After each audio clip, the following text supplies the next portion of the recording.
Welcome to the G5 Hive and our next installment of our Worker Bee series, where we deep dive the G5 college football landscape with the folks that know the teams the best. If you're watching us on YouTube, please hit that like and subscribe button. If you're listening to us in podcast form, please rate and review. Today we'll be heading over to Conference USA to take a look at the UTEP Miners, who finished 3-9 last season. They wrapped up their 2025 spring practice with their orange and blue spring game on April 12th. We have a special guest joining us today. He is a writer. He is a play-by-play announcer. He is a multimedia editor. He is an announcer for ESPN Plus and ESPN El Paso. He is Sebastian Perez-Navarro. Sebastian can be found on X at Sebastian PN8. Welcome to the show, Sebastian. Thank you so much for having me on. If I can say, that intro was absolutely amazing. That's one of my favorite ways that someone has ever said my name. Thank you so much for having me on. This is a great and wonderful opportunity just to get to talk about UTEP football right before the season. Truly a pleasure to be with y'all. Well, we appreciate the opportunity that you're spending with us to help us get to know the team a little bit more and our viewers and listeners. Now, for those who are just turning into the G5 Hive for the first time, can you tell us a little bit about yourself and how long you've been covering UTEP football? Absolutely. So I started covering UTEP football just last year. So in fall of 2024, it's going to be the 1-year anniversary where I've written constantly about UTEP football. Currently, I'm a sophomore student at the University of Texas at El Paso. I'm going to my second year. There, I started covering UTEP football through the Prospector, which is the university's student media publications. So I covered essentially all the games, all the heartbreaks. I was there when UTEP won their first football game and was almost trampled over by the offensive linemen carrying Scotty Walden on their shoulders. But that was a fun moment, to say the least.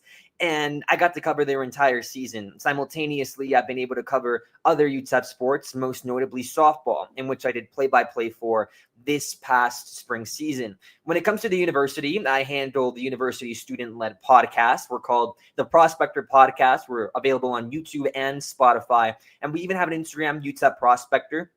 At UTEP, I'm also part of the UTEP speech and debate team. There, I've been able to compete all around the country, per se. It's taking me to Utah for the first time. I've been able to go to California, and even we are able to represent the pick in national settings. So when it comes to UTEP, it's a college in which I've always grew around. I moved to El Paso when I was 7. Since then, I was exposed to the culture, and I'm just happy to be able to carry it on and represent UTEP in sports, in debate settings, and tell stories in such different lights. Well, let's move over to some Miners football. We'll start with the offense. Offensive coordinator Jake Brown stepped down after 1 year to pursue other opportunities. Second-year head coach Scotty Walden has named Mark Kalla as the new offensive coordinator. Coach Kalla comes to UTEP via TCU, where he served as their quarterbacks coach in 2023 and 2024. Can you describe the type of offense that Coach Kalla plans to run here in El Paso? Absolutely. I'll say this. It's going to be very quarterback-centric. When we look back to Coach Kalla's history, he was obviously the TCU quarterbacks coach for 2 seasons, and there TCU ranked 7th nationally in passing yards for the 2023-2024 seasons. That's 7,814 passing yards. When we combine UTEP's numbers, it's a very different story. Their quarterbacks combined to throw for 5,012 passing yards. So Coach Kalla, especially with the quarterback room that he has, is definitely going to put more of an emphasis on the passing game. Last season, UTEP struggled in that quite a bit, and they relied on the running game as a result. So I believe that Coach Kalla, especially with his past being an offensive graduate assistant at Houston back in 2018, as well as Florida State, and then moving on to be an assistant quarterback coach at Arkansas until they got the job at TCU, I think he's going to bring more of that quarterback-esque nature and attention to the quarterback's room as we continue on in the season. Well, let's get to the position where it all starts on offense. And that's this quarterback that you're talking about. 2024 starter Skylar Locklear, along with Cade McConnell and Shea Smith, return in 2025. However, this room saw J.P. Pickles hit the portal. While this room saw losses to the portal, the staff also used the portal to bring in former 5-star quarterback Malachi Nelson. How did this quarterback room shape up in the spring? So right now, the quarterback room, And the starter, I would say, is still in question. Obviously, we have the main addition of Malachi Nelson. In high school, he was ranked number 1 by ESPN. He was the 2022 California Player of the Year. But I would say he still doesn't have the job guaranteed. And that's because after the spring game, Coach Scotty Walden was giving the praise to Skylar Locklear, saying that Locklear, who is a Scotty Walden guy, Locklear comes from Austin P. He transferred to UTEP the same year that Scotty Walden got the job at the institution. He was named the starter right off the bat over Cade McConnell, who McConnell has spent more time at UTEP than Locklear. He actually was the starter at the end of the season the year before Walden was hired. Walden put them both in a quarterback battle. It was Locklear who came out superior in that. While no official starter has been announced, Locklear has been said by Walden that his field vision is getting better. His awareness on the field is getting better. And Walden believes that Locklear showed that in the spring game. And he had a pretty good outing. But when it comes to Malachi Nelson, on the other hand, I don't think we've seen enough. Meanwhile, for Cade McConnell, he's the veteran on this team. And even though he's the veteran, he's still having to fight for a position. And whether or not he gets it, he now has less of a chance having to compete with Malachi Nelson and Skylar Locklear. You also have guys who haven't been getting as much attention, which I think should. One of them prominently is Shea Smith. Shea Smith didn't get the start over J.P. Pickles last season. And just as a reminder, J.P. Pickles was starting for UTEP because Cade McConnell was out with a wrist injury, and then Skylar Locklear got injured. So they turned to freshman J.P. Pickles over Shea Smith. That caused a little bit of a controversy back here in El Paso. For reference, Shea Smith is a local guy in El Paso, Texas. He played at a high school called Franklin High School, and for more reference, the 915, which is our area code, has a huge culture around high schools. We have 24 public high schools. So the football fever here is immense. Shea Smith has had so much attention ever since he graduated from high school, and he had offers to go play elsewhere from SMU, Texas State, and UNT. But ultimately, he chose the University of Texas at El Paso. So him not getting the start last season was a little bit of controversy. We can hear it at the ESPN El Paso radio station. Some people very much disagreed. So this is very much a competition between these 4 quarterbacks. And who comes on top? I'm guessing it's going to be Skylar Locklear, since he has that recognition with Walden. Well, I guess getting to know Skylar and Malachi just a little bit more, for those not familiar with Skylar Locklear, how would you describe his game? I think his game is mixed. When he started off last season, I believe it wasn't the right decision to start him over Cade McConnell.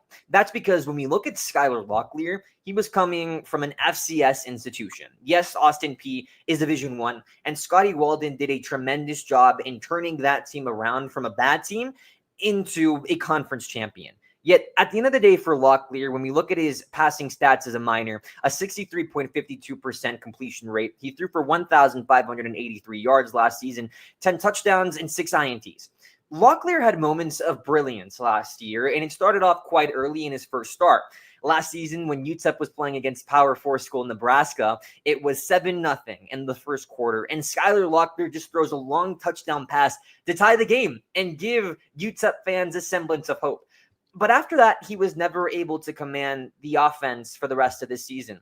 The game against Southern Utah is a big example of that. It's a game that I still believe UTEP should have won because you're playing an FCS institution in front of a packed-out Sun Bowl. That game against Southern Utah was the first game at home for the Miners ever since Scotty Walden was hired, and they lost by 3 points. There were a lot of mistakes offensively. UTEP had a blown lead in that game.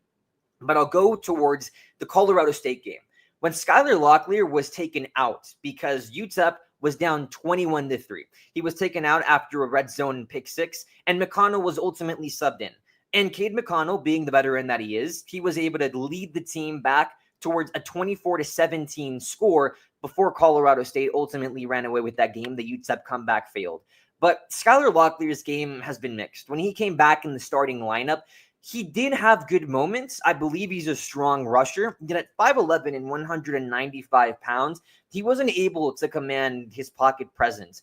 He had a lot of questionable passes, and he did have a good finale to the season against NMSU, but we also have to look at the running game as a factor in their rivalry game win against the Aggies. Skylar Locklear was never able to command the offense, so I describe his game as mixed. Well, for those not familiar with Malachi Nelson, how would you describe his game? The thing with Malachi Nelson is that college football has barely seen him play. He was the number one recruited quarterback by ESPN back when he graduated high school. And he decided to stay home, go to USC, and take a bet on himself that he would be the guy after Caleb Williams departed USC. And that's not what happened. See, Malachi Nelson had offers from every Power 4 school. He decided to stay at California. But ultimately, when it came to the Holiday Bowl, the one in which Williams decided to sit out in favor of the NFL draft, it was Miller Moss chosen over Malachi Nelson. His USC Trojan career culminated in one pass completion out of 3 attempts, and he threw 0 yards as a Trojan. So he goes to Boise State. And we see him in action for only 3 games. He throws 128 yards, 1 INT, and 0 touchdowns. And when we see him in spring practice for the UTEP Miners, he struggled. And he struggled in the spring game. He went 12 for 24, threw for 110 yards, 1 interception early on. And yes, he did have a touchdown pass, but that touchdown pass was a screen to the tight end. We haven't really seen anything of Malachi Nelson in college football. All we could go based off is his stats in high school football, which makes you believe that he should be the best player in the country. But ultimately, he's had 2 stints with 2 very good teams that have seen national success. And at the end of the day, he wasn't able to seize those opportunities. And coming to the University of Texas at El Paso, he now wants to revitalize his career. But when we compare him to someone like Skylar Locklear, Malachi Nelson has appeared in 4 college football games. Meanwhile, for Skylar Locklear, he started more games than that. So it's Locklear who now has more experience at the FBS level than Malachi Nelson. So there's not really much to judge Nelson on until we see him in an actual game. Well, you talked about how Coach Waldron hasn't necessarily named a quarterback. There's still a battle. What will one of these guys have to show Coach Waldron in order to take control of this job and for him to come out, let's just say at the beginning of fall here, we're going to start practice in a couple weeks and say, quarterback X is our quarterback 1 this year? So we're going to have to take it back a year in order to figure out when exactly a quarterback is going to be named to the starting position. Last season, it wasn't until the week leading up to Nebraska that we learned that Skylar Locklear was going to be UTEP's starter. It was an insanely secretive process, and which I don't think will repeat itself, because if we're going by context clues over how much Walden is willing to show, last season he wasn't willing to let any media in practice. Now he's letting some media in certain days. So that's changing as well. I think the biggest thing that's going to come down to whoever gets this quarterback position is who shows stability on the offense. Skylar Locklear wasn't able to do that. I think the decision to start him last season was more of a bet that Walden was placing. That bet ultimately was unsuccessful. It happens in college football. Coaches make mistakes, and it was an unsuccessful bet. Cade McConnell wasn't able to truly take much of the opportunity last season, as he did in his first season starting. For reference, Cade McConnell, in his first ever start, was a nationally televised game against FIU, a game in which the Miners ultimately won. He also won a national televised game against Sam Houston. That was a come-from-behind win. UTEP took that game by 3 points. But Cade McConnell was winless last season, and ultimately the injury cut his time short. The game against WKU was a closely contested game until Cade McConnell was ultimately injured, and then that game goes off the rails for the UTEP Miners. So I think the biggest thing is offensive stability. Which of these quarterbacks can properly command the offense so that it can start winning? And whoever obviously has the most endurance as well, because UTEP had a big injury problem when they came to McConnell and Locklear. Whichever quarterback has the most endurance and is able to make the most out of this UTEP offense to command them towards wins, that's the person who's going to stay with the job. But stabilization is very hard to tell early on. You need to play a couple of games to know this is the guy who could get us to wins. Moving on to the running game, the Miners lose 3 of their top 4 rushers from a season ago. Javon Jackson is off the UAB. Ezel Jolly is now at Kilgore College, and Corey Wren has graduated. This room returns the likes of Ashton Emery and Marquez Taylor. They also added Hassan Wilson from Charlotte in the transfer portal. How did this running back room as a whole look in the spring? Well, first of all, we need to know that losing Javon Jackson is big. UTEP relied on him in the running game, and he also had big games. 148 yards and 1 touchdown were huge in the Miners' first win against FIU.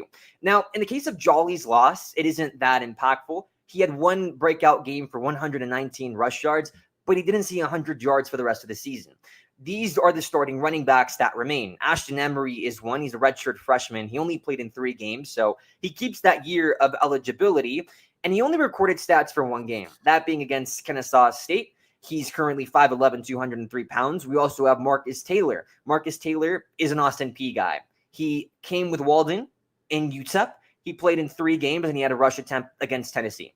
Now we have the transfer who made headlines all around the spring game, Hashawn Wilson. He's transferring from Charlotte. He's a senior, and it's his first year with UTEP, so he doesn't really have that much time with us. But when we look at what he was able to do, he had 198 yards in a game versus Memphis, which is the second most in a game for Charlotte in program history. He had 3 touchdowns in a game as well. He tied second for the most touchdowns in a game in program history. And now when we look towards the spring, 83 yards and 2 touchdowns in the spring game with the University of Texas at El Paso. I think it's going to be a committee approach when it comes to these running backs. But I think if you're looking at one guy to stand out, it's going to be Hashawn Wilson, because he was the best running back that was able to demonstrate talent in the spring season. And in the cases of Emery and Taylor, they've had seasons past with UTEP, but they haven't seen much playing action. So these two, as sophomores and a redshirt freshman, they're going to have to step up as leaders, and they're going to have to step up in the running game. I think Hashawn Wilson brings a veteran perspective, and he's already showing it in what he's been able to do. You talk about it being a committee approach. What do you think that Wilson, like each of these guys, does best? What does their skill set like? Say, hey, this guy, he's the best between the tackles.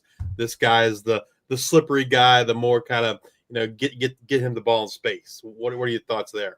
So I think for sure the guy you're looking at to do all the skills, to carry most of the load, and to be essentially running back number 1, that's going to be Wilson. Wilson is most suited for that role. He'll take the most carries, and he'll carry this running backs game statistically. Now, when we're looking at short yardage, I think it's going to be Emery. One of the biggest things that is holding this running back room back is their size. Frankly, they're not that tall. All of these 3 running backs are 5'11", but Emery weighs the most at 203 pounds. So if you need a guy to punch the ball on a 4th down and 1 or punch it to the goal line, they're going to rely on Emery for that. I think the second option is Taylor. I think he ends up taking the backseat here at 5'11" and 171 pounds. We haven't really seen much of what Taylor can do. He had 1 rush attempt against Tennessee, so I think he's plan B for any situation, or if they need to rest Wilson, then Taylor is going to take that position. So I think the majority of the load is going to fall on Taylor, but they're mainly going to use Emery for short yardage games. And I think Wilson takes most of the load. Meanwhile, Taylor sits back in his plan B just in case anything happens. All right, Sebastian, let's move over to the wide receivers. And the Miners look to be in pretty good shape heading into 2025. Trey Goodman graduates, and Amari White is in the portal. But the room is highlighted by the return of Kenny Odom and the Miner back Cam Thomas. The duo combined for 93 receptions for 1,271 yards and 10 touchdowns. This duo was first and second on the teams in terms of receptions, yards, touchdowns in 2024. The staff also added several guys from the portal, with at least 5 being added after the spring. Plus, this room will get back Jaden Smith, who suffered a season-ending lower body injury during their bye week. First off, how is Jaden's road to recovery, and do you anticipate him to be ready to go week 1? I absolutely do. Jaden has been practicing all summer long. It'd be a bigger surprise if he's not ready to go by week 1 than if he is. He's trending upwards. He's been practicing all summer. I expect him to be ready to go. Well, what are the expectations for this room heading into 2025? There's a lot of returning production coming back. Absolutely. So if you look at the top 2 receivers for the UTEP Miners, those being Cam Thomas and Kenny Odom, they're loyal with Walden. Both of those guys are Austin P guys who came over when Walden got the job at UTEP. We look at Cam Thomas. He was on the All-CUSA first team as a punt returner. He started in 9 games. He had 871 all-purpose yards which was the most in the team and was 5th in the conference. Receiving wise, 532 yards, 2 touchdowns, 11.3 average yards per catch. That's really good production, especially if you're looking at an all-around guy. Meanwhile, for Kenny Odom, he was on the All-CUSA second team. In his first year playing FBS football, he had 741 receiving yards. He averaged 16.1 yards per catch, 8 receiving touchdowns. Those are great stats. And frankly, Odom can be clutch. He had 3 touchdowns and 108 yards in the double overtime win against Kennesaw State. I think those 2 guys are the people that you're looking at when it comes to the receiving core, which is what puts UTEP in a good position. Now, when you're talking about the transfers and the people that UTEP have signed, here's the thing about those transfers. They very rarely have college experience playing wide receiver or any position, right? We look at Jalen Brown, who's transferring from Michigan State. He has no stats in his career. Armani Roan, who went from the Miami of Ohio to Arkansas Pine Bluff, now is at UTEP. He recorded stats in 2024, but it's nothing mind-blowing with 19 receptions, 294 yards, and 2 touchdowns. He didn't catch passes with Miami of Ohio. One thing that stands out about Roan, however, is his size. He's 6'5" and 195 pounds. Cam Thomas is 5'7". Kenny Odom is 5'10". So we bring size to a receiving room that really needs it. But frankly, I think that if the receiving room finds success this season, it's going to be because of returning guys. And I want to highlight Dame Davis Jr. He's a redshirt freshman. He played in 1 game in his true freshman year, and that was at Tennessee. It's a harsh environment to play in. He had 1 7-yard reception, but this spring, he was the leading receiver in the spring game with 99 yards. So when it comes to production and how this receiving room is looking like, I believe that the people carrying the load are the returning Miners that Walden has to work with. Well, I mentioned the loss of Trey Goodman on the outside. He led the team in targets with 75 last year. Who do we see lining up on the other side of Odom in 2025? This is where I want to highlight a name that hasn't been talked about enough, at least on a national scope. I see lining up next to Odom, Marcus Torres. He's a redshirt freshman. He's 5'10", 175 pounds. Marcus Torres is one of those high school football players from El Paso, Texas. He's one of those players that grew up all around UTEP. Marcus Torres went to Pebble Hills High School. That is a great program here in El Paso, Texas. They recently clinched their first playoff appearance, I believe, 2 to 3 years ago, and they regularly make the UIL playoffs. They even won a game a couple of years ago. Marcus Torres was born and raised in El Paso, Texas. He was the wide receiver 1 at Pebble Hills High School. Both of his brothers are college athletes, and his dad threw discus at UTEP. Now, I'm not saying Torres is going to line up next to Odom just because he has a legacy in El Paso or he has a legacy down in high school sports. But frankly, I see him lining next to Odom because he's had a really good spring game. When we look at Marcus Torres' stats, he had 83 receiving yards in the spring game, and he also was able to catch a touchdown. So he was a big factor on the UTEP team when it came to the spring game. Correction, his stats were 85 yards, 6 catches, and a touchdown, and a pivotal moment as well. He was able to be a big factor in a 2-minute drill that the blue team was running. Ultimately, the blue team lost in the spring game, but Torres was still there. He was still in the clutch. When we talk about Walden on how we've used Torres, he says, I love him. His work ethic has been unbelievable. Marcus is a smart player. He's a coach's kid. He's smart. He knows how to find grass, and he's been one of our more reliable pass catchers. Now, Torres is a walk-on. He doesn't have a scholarship. He's not getting paid to be on this team. He's not gaining anything financially. He's there because he wants to be part of the Miner culture. And when I'm looking at the other receivers, I don't see Thomas lining up next to Odom because Thomas is more of an all-around guy. Davis Jr., while he has potential, at the end of the day, he's played in only 1 game and at the FBS level.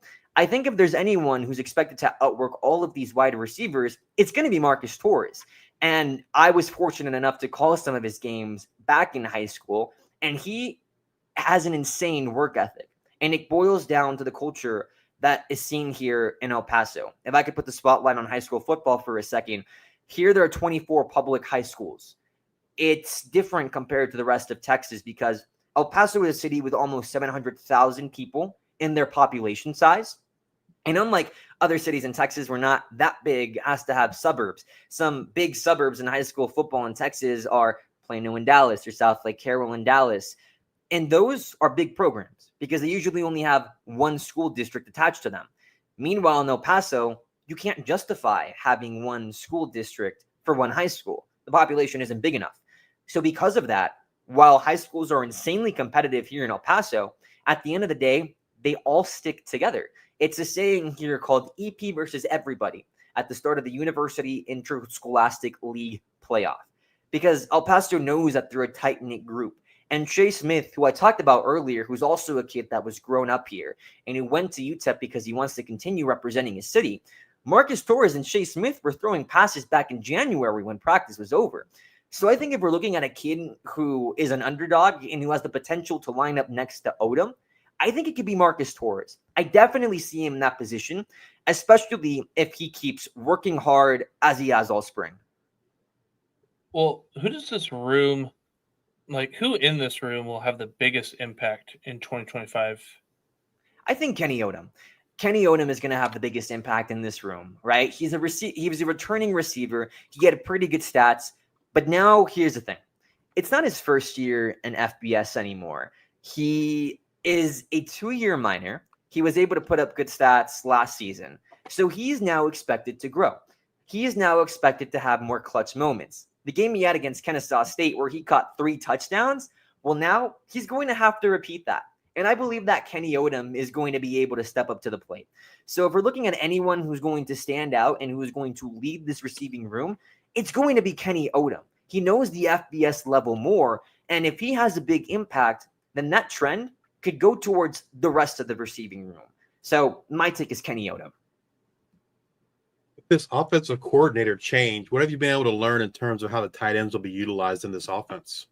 So there is a new tight ends coach at UTEP, that being a new hire from FIU, Joshua Eagle. I believe that the tight ends will be used more in a pass-heavy offense. We saw how crucial they were to Malachi Nelson, whose only touchdown came because of a screen to the tight end.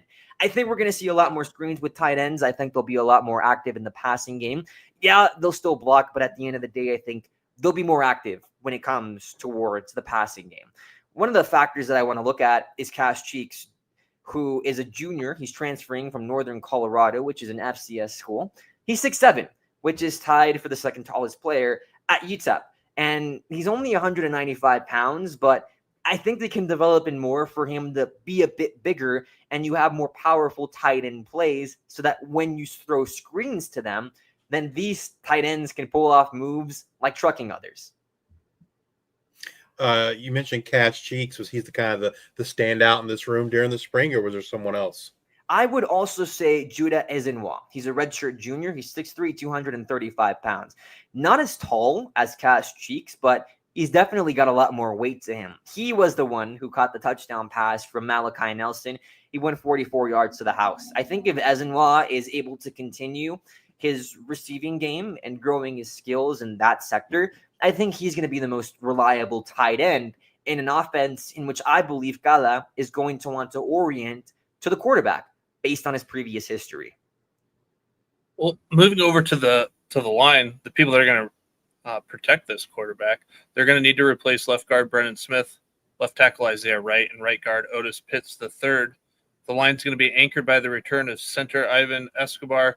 Now, Sebastian, the staff didn't bring many transfers in, so I assume that Coach Waldron kind of likes what he has in this room already. What are your expectations for this O-line heading into 2025? Walden loves his big guys that are homegrown. I'll say that much. Right now, when we look at the people who's coming back, I think the offensive line is in good shape. We have Joseph Inmediato, who's a redshirt senior. He's a leader on this team. He's 6'4", 318 pounds. So he's got some of the size that he needs, but he's also got the attitude. Inmediato is one of those high school guys. He went to Eastwood High School, which I'm also from. Part of that culture adding on to rivalries in high school, but you always grow up idolizing UTEP. So he chose UTEP in 2021. He's been here his entire collegiate career. I think the fact that he's continuing to stay says something to Scotty Walden. I also believe that for Ivan Escobar, who is also a redshirt senior, 305 pounds. He was at NMSU for a bit. He didn't play there and transferred to UTEP. So he's been here for the past couple of seasons. Last season was his breakout. He started 11 games at center, and under his command, UTEP was able to gain a season-high 453 yards of offense against Kennesaw State. They also collected 121 rush yards against Escobar's former school and UTEP's rival, NMSU, and they only gave up one sack under his command in all three of their wins. For reference, the three games that UTEP won last season was against FIU, Kennesaw State, and NMSU. So I believe that there's good homegrown talent in the offensive line, so that even though there's O-linemen that are exiting, the people that are still there at UTEP are going to be able to hold the house down. Well, Sebastian, let's say this line dominates in 2025. Their success is due in large part to whom in this room? I believe it's going to be Joseph Immediato because he's a leader on this team. He has been here for his entire collegiate career. And because he is a leader and because he recognizes how much it means to be a Miner, and I'll take a quote from him, it wasn't always going to be UTEP, but I'm glad I did make that decision because now I wouldn't want to be anywhere else. That was said before UTEP's season finale against NMSU. So I believe if Immediato is able to lead this line, then they're going to find success. And before we move on from anything, there's people that you can develop, right? There's new additions that the offensive linemen are now at UTEP. Offensive linemen that were brought in. I want to highlight too. That being true freshman Maddox Huber. He's 6'7", 300 pounds. Maybe he could weigh a bit more, but then you remember, he's a freshman, and he's pretty tall. He's tied second in the team for height. And now, the biggest one, Tyler Roberts. Tyler Roberts is 6'8". He's the tallest player on the team. He's also a true freshman, and he's from Corpus Christi, Texas. He's not an El Paso homegrown guy, and he committed to UTEP at the start of his collegiate career. I think that's the attitude in which Walden is trying to find, because if Tyler Roberts, who is this tall and has the potential for so much growth, if he picks UTEP, well then I believe that the coaching staff's expectations is he is going to stay at UTEP for the next 4 years. And that's what this coaching staff wants at UTEP is they want stability and they want reliance from their offensive line.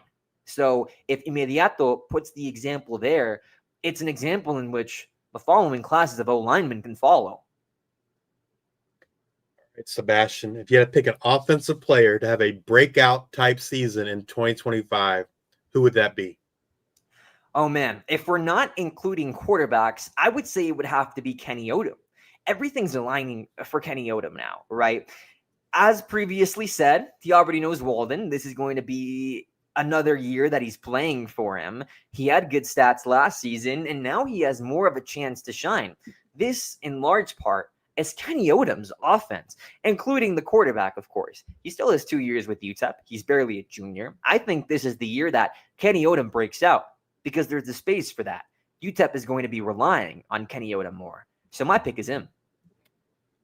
All right. Well, let's move over to the defensive side of the ball. And before we get into the personnel, can you describe the defensive scheme that the Miners run for our listeners? Definitely. So when getting into the defensive scheme, one of the changes that was made for UTEP was they have a new defensive coordinator. That's Bobby Daly. Bobby Daly is coming from an FCS institution, but it's a pretty good one. He's coming up from national runner-up Montana State. It was a former linebacker at the university and was the defensive coordinator at Montana State. Daly is replacing the former defensive coordinator, J.J. Clark, which Clark has been hired by the Dallas Cowboys for an assistant linebacker's role. So even though UTEP went 3-9 last season, there were flashes with the defense that was ultimately able to get Clark up to the NFL. Last year, UTEP started the season by giving up 442 yards per game in the first 6 contests, but they were better as the season went on. It turned into 363 yards in the final 6 games. UTEP runs a 4-3, but there's no definition surrounding these defense yet, especially with Bobby Daly.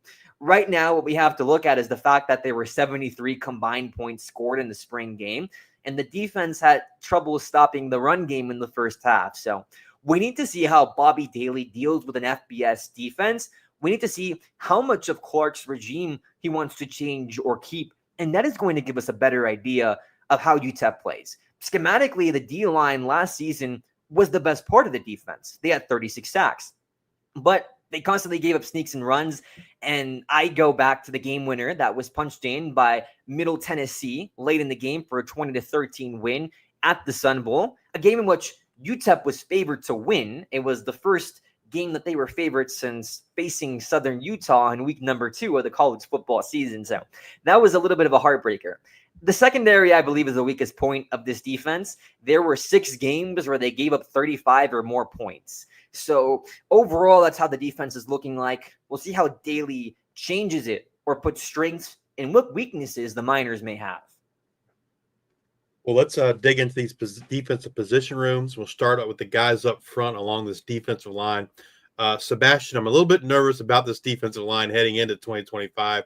The room saw 11 guys graduate or hit the portal, none bigger than first-team all-conference edge Maurice Westmoreland, who's off to Tulane. Another notable name to hit the portal was freshman sensation Kyron Duhan off the edge. We highlighted him several times last year on our show. He was defensive freshman of the week. I think he was even our defensive freshman of the year. But he is now off to Oklahoma State. I guess if I had to look at this line, I feel the best about the guys on the interior. But how do you view this defensive line heading into fall camp? Well, it's 2 tough losses, but if we go back to the spring, there are standouts, those 2 being Derek Burns and Elijah Baldwin. Burns is a redshirt junior from NMSU. He was recently signed. He only started 1 game with NMSU. He got 1 tackle, but he's been having a pretty good spring season from what we've been able to hear. Elijah Baldwin, on the other hand, he's a redshirt freshman. He played in 4 games with 2 tackles and 1 breakup, but he looks more comfortable now in the spring. He got tackles against Western Kentucky and NMSU. He also had a pass breakup against NMSU, so that's a pretty good game to have a pass breakup in. Those 2 players have been standing out the most. Elijah Baldwin also is pretty tall. He's 6'7", 230 pounds. Meanwhile, Derek Burns, not as tall at 6'5", but he's got some weight to him, 254 pounds. Allows him to remain agile, but also pretty hefty. Right, so I'm looking at those 2 as standouts and anchors of this defensive line. I think it's kind of unfair to ask you who's the next Maurice Westmoreland for this room, but let me ask you this. Who do you think this room looks to kind of create that pressure off the edge in 2025? There's 2, but I'll go with the more obvious decision, and that is Shaquan Bowser. He is a new addition. He's 6'5", 255 pounds, and played 3 seasons at Garden City Community College. There, in 11 games, he was able to get 35 tackles. He had 1.5 sacks and 1 tackle for loss. So the experience is definitely there for Bowser, but now he needs to grow his ability.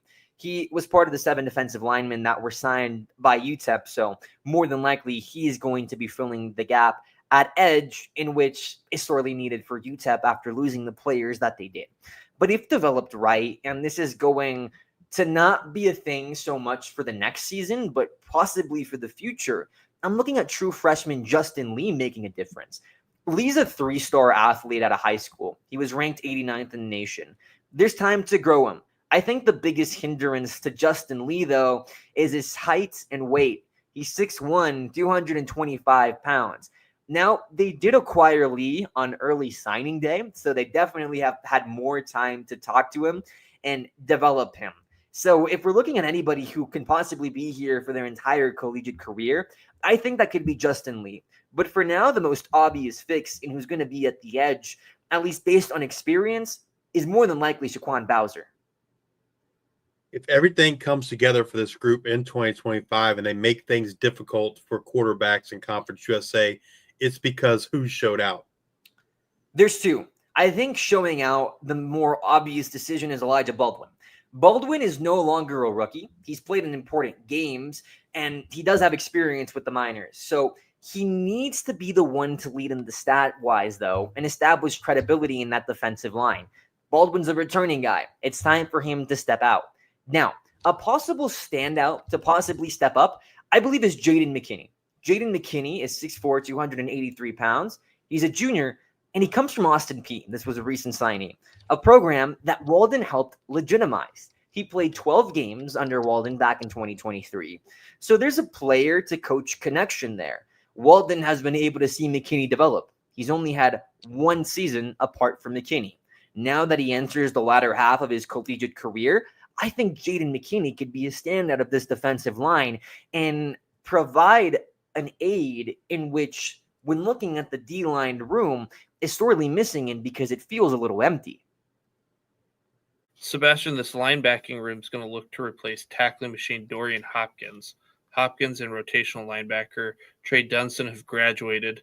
The 2025 room's highlighted by the return of Stratton Shuffelt and Nate Diamond. Diamond had his 77 tackles, were second on the team in 2024. The staff also brought in several transfers. How did this group look to you in the spring? So for the linebackers, I think the clear starter right off the bat is Nate Diamond, a redshirt junior. He's second on the team in tackles last season with 84. He was seventh in CUSA with tackle for losses at 9.5. For UTEP, he had 2 seasons at Blaine College, which is a JUCO organization. So he has experience now with the Miners. He obviously had a pretty good spring season, to say the least. Now, someone else who had pretty good spring trainings is Stratton Shuffelt. He's a sophomore, 6'2", 230 pounds. His 2024 season was his true freshman season. He played 11 games for the Miners. He had 15 tackles, 1 quarterback hurry, and 1 pass breakout. Now, the deal with Stratton Shuffelt is that he made his first start in a nationally televised game against Western Kentucky. And he had a career-high 7 tackles and a pass breakup that led to a UTEP interception. So that was his game. We see what he could do on the big stages. He was also the number 1 prospect in the state of New Mexico. So Shuffelt has been having a pretty good spring season, to say the least. So I think we're looking at those 2 linebackers as points of success for this UTEP Miner defensive unit. Who do you expect to join Nate out there week 1 against Utah State? I'm going to say Stratton Shuffelt. He's had a pretty good spring season, and we've already ran down in his stats. Now, one of the contenders that can join Diamond out there on the first game is Jaden Wilson Jr. He's an experienced transfer. He played with the New Mexico Lobos for the past 2 seasons. He had 43 tackles, 2 sacks, and 2 forced fumbles in that time frame. So Wilson Jr., he has the experience, and he could definitely give Shuffelt some competition as we get closer and closer to the start of the season. Well, moving over to the defensive backfield, they will have some holes to fill here in 2025. The Miners will look to replace both cornerbacks Josiah Allen and Amir Boyd Matthews, as well as safeties Oscar Moore, Corey Chapman, and Dylan Williams. This room is highlighted by the return of safeties Xavier Smith and Lance Russell. What should we expect from the secondary heading into 2025? So I think the secondary is in a better position than they were last season because you have a lot more returning players that know the system. Last season, you had a lot of transfers who were learning how to play at the FBS level. You have Xavier Smith, a redshirt junior. He had 10 starts at safety back in 2024, and he played in all 12 games. He had 78 tackles, which was the most among UTEP defensive backs, 3rd on the team total. And he was clutch. Smith had 9 stops at Colorado State, and the ultimately failed comeback, in which almost happened. He had 3 tackles and 2 breakups against Kennesaw State, and he had 5 solo tackles, which was a season high for Smith against NMSU.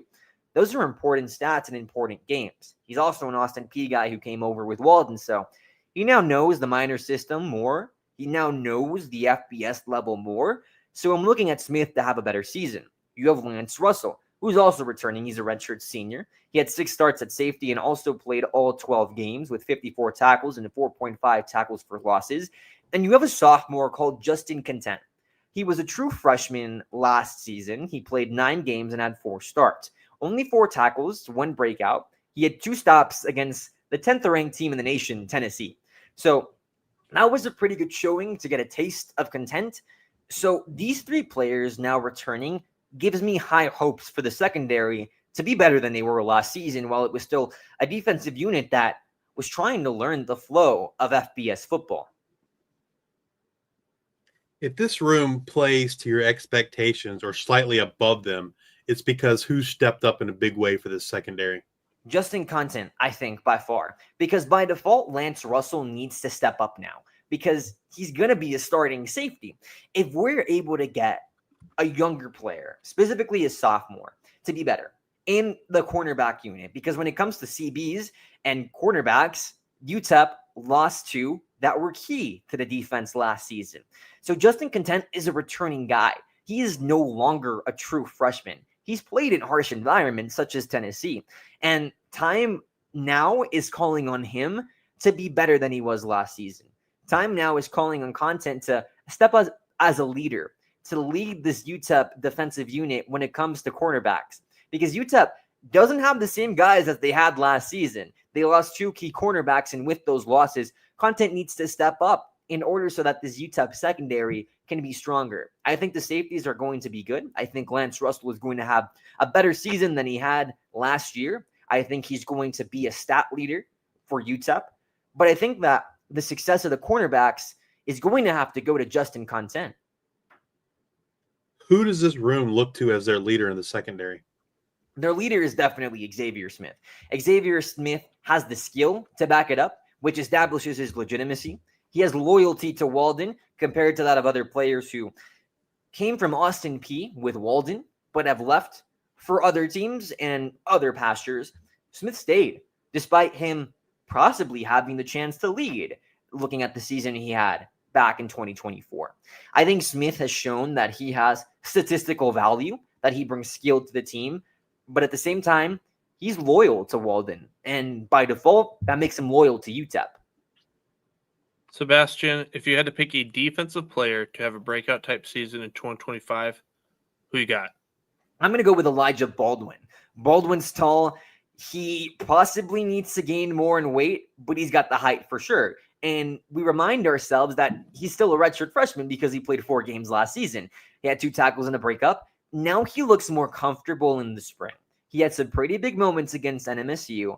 I think now that the line has been decimated by departures, he's gaining experience. There's more attention going to Baldwin.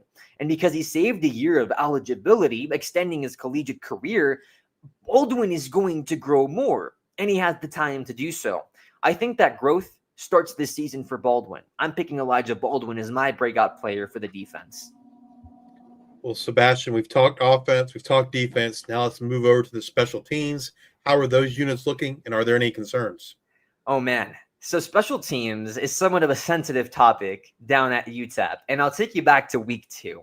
It was the game against Southern Utah, in which I previously alluded to. That game was lost for a myriad of reasons. But the biggest reason was because our kicker, Buzz Flabiano, missed the game-tying kick in overtime. It was 27-24. UTEP was going for the kick. I was on the field when he did it, recording, and he missed it. He shanked it, and the Sun Bowl went quiet. Everyone going home disappointed. Ever since then, Buzz Flabiano never really recovered. He went 10 for 17 in his field goals. And the most disappointing part about that, and now we're kind of blurring the lines between student and athlete, how much is it okay to criticize a student athlete, is that Flabiano the week before Southern Utah received a scholarship at UTEP.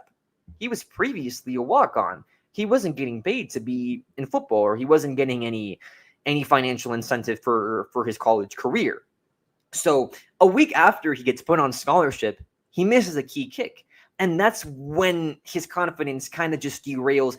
Missing kicks. The stats here say that he only had 3 games that he had made all of his field goals. That was against Colorado State. He went 1 for 1. Western Kentucky University, 1 for 1. And FIU, he went 3 for 3. The best game he's had all season. Now we look at the other games. Against Southern Utah, 1 for 3. Missed the kick against Liberty. Missed the kick against La Tech. Missed the kick against Middle Tennessee. Missed his only kick against Kennesaw State. And missed the kick at Tennessee. Number 10, nationally ranked Tennessee. So Flabiano struggled. And I think college football might know best Flabiano, because in 2023, he went viral for an unsportsmanlike conduct call that was called on him. He was kicking a field goal. An FIU player tried to ram into him. He still made the field goal, and Flabiano got in his face and probably roasted him. He went viral on TikTok. He went viral on YouTube, showing that this kicker has confidence. And it was because of said confidence that got him the scholarship at UTEP. But ever since then, that confidence has kind of dwindled. When we look at the spring, UTEP made national headlines because they had 9 kickers on their spring game roster. They're giving Flabiano some competition. Does that help the young kicker who had a pretty tough season last year? Well, that's just up to his mentality or what his coaches are telling him. or what they're trying to teach them. Obviously, not all of these guys are going to be kickers. Some are probably going to be moved towards other aspects of the special teams like punters. But the special teams right now isn't in disarray, but it's definitely a little bit jumbled. Now, in all fairness to Flaviano, and it's a stat that we don't talk about enough, he went 28 for 28 in his point after touchdown attempts. He was perfect. It was just field goals in which he struggled with. Some were just impossible to make, like at Tennessee, but others were probably because his confidence was derailed after losing the game for Southern Utah, even though there were a lot of other factors that lost the Miners that game. Well, now that spring practice is over, which position group or groups do you think is the most concerning heading into 2025? I think the defensive line causes the most concern because veterans that you're relying on don't have as much experience as you'd like because everyone with experience left. They're now gone. So, for example, Elijah Baldwin, yes, I think he's going to break out, but he's also a freshman who doesn't have that much playing experience. I'm betting on his spring season training. I'm betting on the fact that he made big plays against rivals, but you don't have anyone that you can statistically rely on because all of those players have left. So the defensive line is pretty empty when it comes to experience. You have a lot of guys who have minimal playing experience, and I think if there's any weakness when it comes to the Miners this upcoming season, it's the D-line because they're missing a lot of key players that made big plays last season. In today's age of NIL, revenue sharing, and the transfer portal, how has it changed UTEP's recruiting philosophy? So UTEP is leaning in heavily towards high school, JUCO, and FCS players. And there's definitely here in El Paso forms of NIL, but it's very different. In El Paso, Texas, when it comes to NIL, most of it is opportunities to be in local commercials. That are where athletes are getting their NIL money from. Now, UTEP as an institution, and I credit them for this, is that they're now prioritizing NIL because that's where the college football landscape is heading to. They have two projects, and I'll list them both. First is the Goldmine Collective. The Goldmine Collective is a collective for all sports programs at UTEP: football, volleyball, women's basketball, men's basketball. It developed from the original Miner Collective, which was exclusive to UTEP men's basketball. The reason why it was exclusive is because, and I'll reference the movie Glory Road, the 1966 national basketball champions were Texas Western, now called the University of Texas at El Paso. So the Miner Collective was to continuing to support that program. That has since extended. That extended in October, so it's a very recent program, but ever since then, you're seeing football guys in commercials, further leaning into NIL. There's also another project called the Climb Higher Initiative. The initiative was announced in January of this year. It is meant to better equip UTEP for their transfer to the Mountain West because after over 2 decades in Conference USA being the longest tenured team there, UTEP is now moving to the Mountain West, which is a move that fans have begged for and clamored for years. I remember it was around 10 a.m. on a Tuesday when the announcement was made that UTEP is moving to the Mountain West. And that day was basically a national holiday for El Paso. But now, cool, you're in one of the bigger G5 conferences. How do you remain competitive? UTEP came up with the Climb Higher Initiative. They have focused on 3 areas. First is capital improvement, upgrading locker rooms, practice facilities, competition sites, and renovating the Sun Bowl to align with Mountain West standards. They recently had some upgrades to the football locker rooms just last season. They're beautiful, and they're compact in size. Now, when we focus on NIL, there's also student-athlete experience, where, and this is what their website says, they're bolstering direct NIL opportunities. They set a goal in January to raise $10 million by the start of July. They did not reach that goal, but they were close. They're currently sitting at $7,707,360, and they're still taking donations.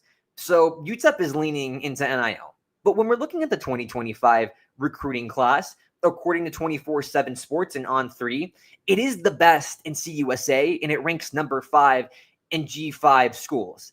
Here's the thing. Out of the 53 recruits, 42 are from Texas high schools.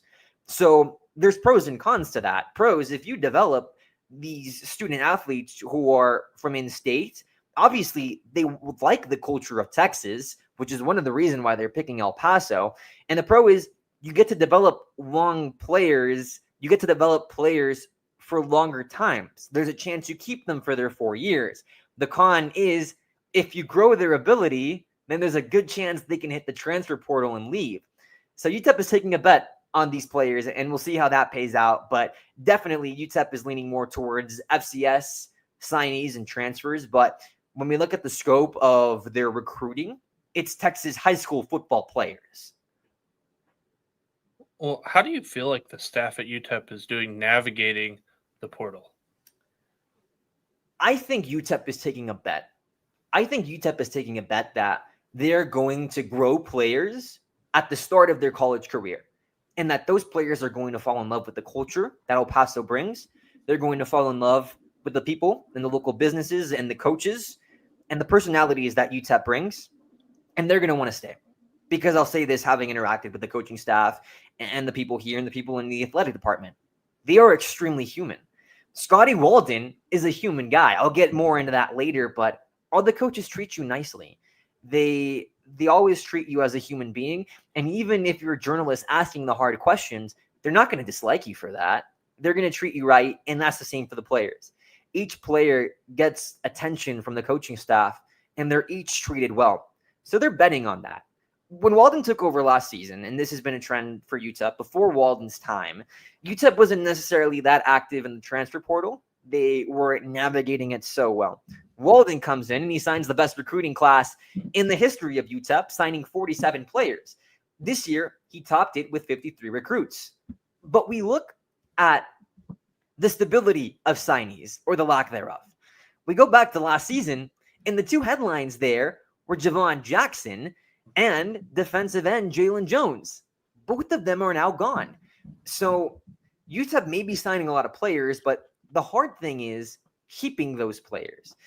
But when we speak about UTEP being able to navigate the portal, and I think this is a bigger discussion for Group of 5 schools being able to navigate the portal, Group of 5 schools can only do so much to be participants in the portal, because the institutions who run the portal at the end of the day are Power 4 institutions or Group of 5 schools with just really good NIL collectives.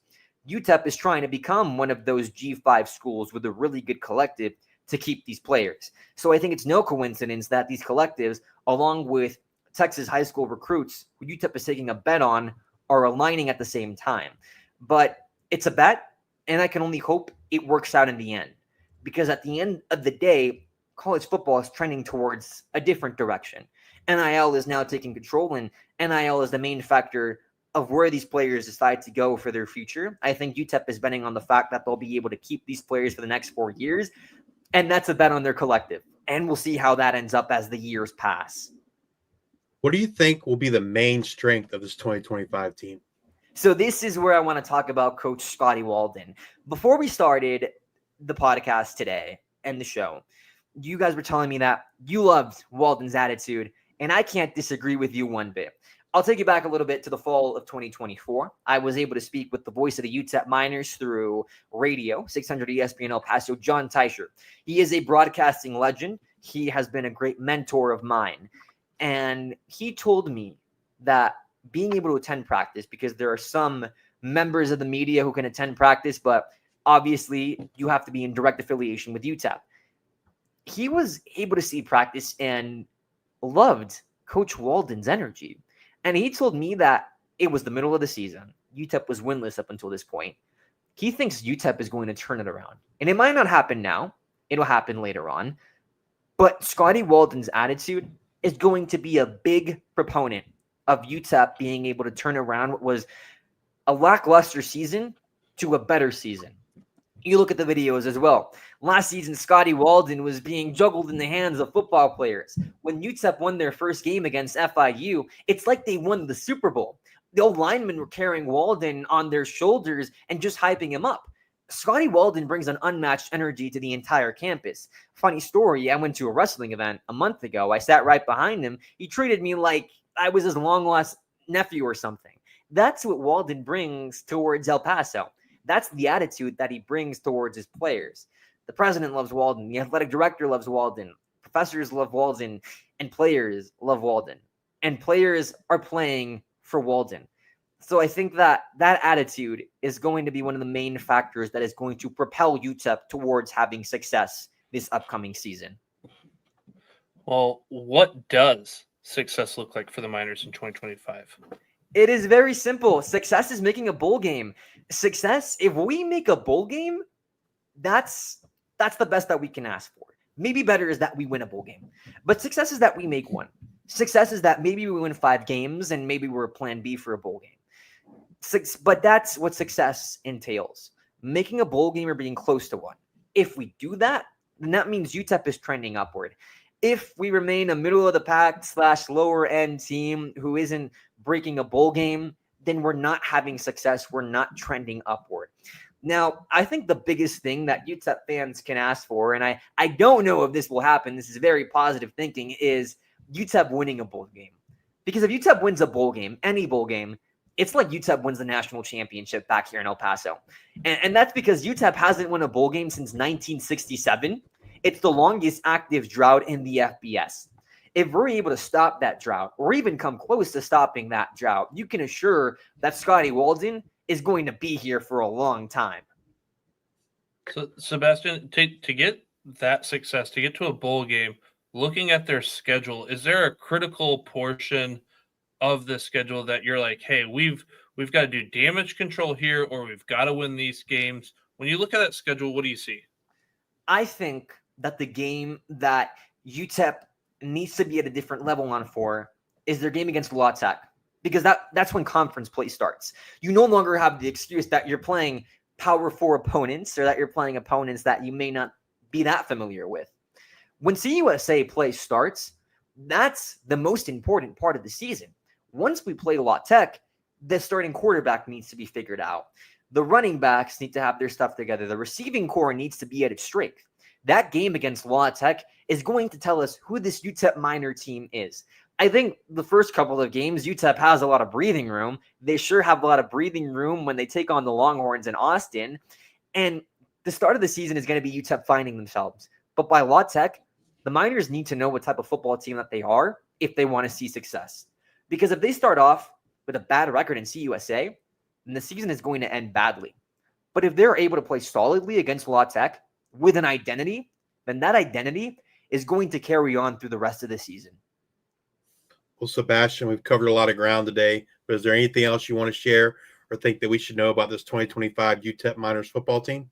Absolutely. I think UTEP in itself is a very different institution for a lot of good reasons. It's a football program in Texas that doesn't get enough credit as it should. UTEP's community is insanely tight-knit. El Paso as a city is a big city, yet it's not the largest city that there is, right? A little under 700,000 people, which makes it so that every single citizen here is closer than other communities. And I think Scotty Walden has done a great job doing that. I can tell you multiple examples of me going out of class and just seeing Scotty Walden in a golf cart, or just seeing our president of UTEP, Heather Wilson, walking around campus. You don't typically see that at other universities. And that goes to show the humanity of UTEP. There's been multiple times where I've been to press conferences, and despite my age, despite me being a sophomore at UTEP, my questions are taken seriously. My applications to jobs are taken seriously. And that goes towards the entire institution. Athletic directors and coaches look at you as a serious person, whether it be on the athletic sense or a student sense. So there's a big, tight-knit connection at UTEP that I think is overlooked.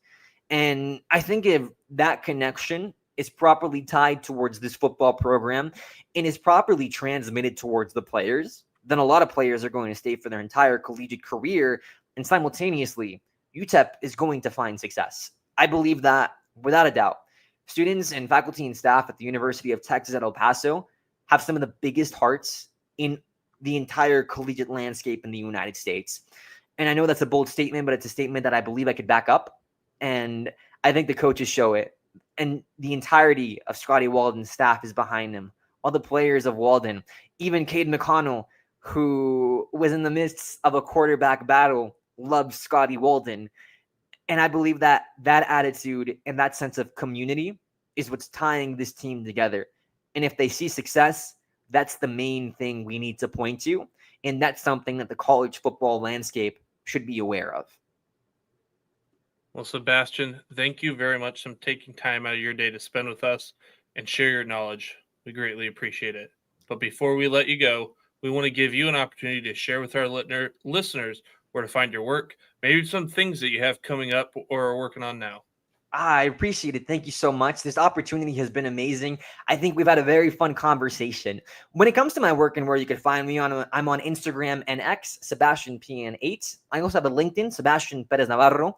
My work is available on 600 ESPN El Paso's YouTube channel. If you're interested in rewatching some high school football or high school basketball, there's some games there. We talked about high school football as well. You can go to the UTEP Athletics Performance Network. There's some games that I've called there. If you're very curious, my alma mater, Eastwood High School, played Pebble Hills in 2024. I think that's possibly the most exciting game that is on that YouTube channel. So if you have 2 hours to spend, I recommend watching that one. My work is also available on the www.prospectordaily.com. I write about UTEP sports and a whole bunch of other topics. I host a podcast, the Prospector Podcast. We run over very, very interesting topics stemming not just sports, but things happening all over El Paso. You can check out my work there. My website is linked on my LinkedIn, on my Instagram, and on my X as well. And it's been a huge honor to join the G5 Hive. I greatly appreciate this amazing opportunity. Thank you so much. Once again, talking UTEP sports, especially on a scale for people from outside of El Paso to hear from, is always a pleasure, and it's always an honor representing the pick. If you're watching us on YouTube, please hit that like and subscribe button. And if you're listening in podcast form, please rate and review on Amazon Music, Spotify, or Apple Podcasts. Thank you all for your support. And until the next time, we are the G5 Hive.